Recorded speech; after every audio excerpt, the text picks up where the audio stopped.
आर्यन एक साधारण लड़का था जो शहर के एक पुराने अपार्टमेंट में अकेला रहता था।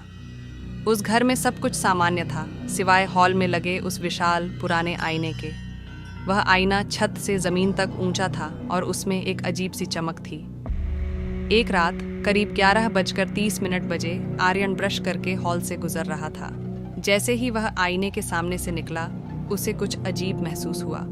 वह रुका। उसने आईने में देखा, उसका प्रतिबिंब भी बिल्कुल वैसे ही खड़ा था। लेकिन जैसे ही आर्यन मुड़ा, उसे लगा कि आईने वाले आर्यन ने उसे मुड़कर देखा है। आर्यन को लगा कि शायद यह उसकी थकान का नतीजा है। अगले दिन उसने गौर करना शुरू किया। जब वह आईने के सामने खड़ा होकर अपनी घड़ी पहन रहा था, तो उसने देखा कि आईने के अंदर वाला हाथ उसकी घड़ी को जरा सा देर से पहन रहा था, जैसे कोई वीडियो लैग कर रहा हो। आर्यन के रोंगटे खड़े हो गए। उसने अपना हाथ ऊपर किया, प्रतिबिंब ने भी किया, लेकिन 1 सेकंड की देरी के बाद। अब यह कोई भ्रम नहीं था। आर्यन ने आईने के पास जाकर अपना चेहरा शीशे से सटा दिया। उसने देखा कि आईने के अंदर वाले आर्यन की आंखों का रंग धीरे धीरे धुंधला और गहरा काला होता जा रहा था। डर के मारे आर्यन ने उस आईने को एक पुरानी चादर से ढक दिया।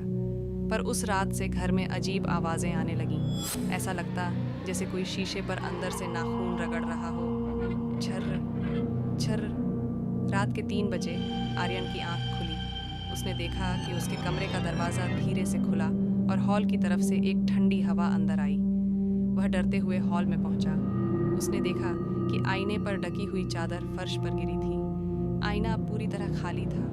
उसमें आर्यन का कमरा तो दिख रहा था, लेकिन आर्यन का खुद का प्रतिबिंब गायब था। अचानक आईने की सतह पर अंदर से खून जैसे लाल अक्षरों में लिखा उभरा, अंदर बहुत ठंड है, क्या हम जगह बदल सकते हैं? आर्यन पीछे हटा, लेकिन तभी आईने से एक काला साया बाहर निकलने लगा।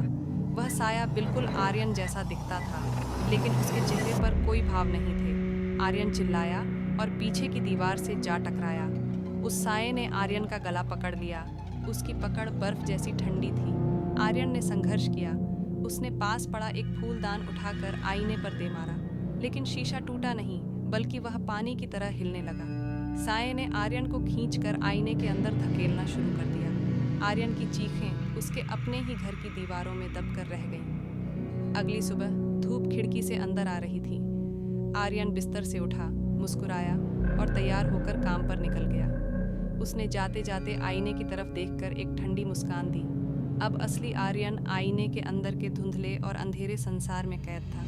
वह शीशे पर हाथ मार रहा था, चिल्ला रहा था, लेकिन बाहर की दुनिया के लिए वह सिर्फ एक निर्जीव प्रतिबिंब था। अब वह बाहर आने के लिए किसी और के आईने में झांकने का इंतजार कर रहा है।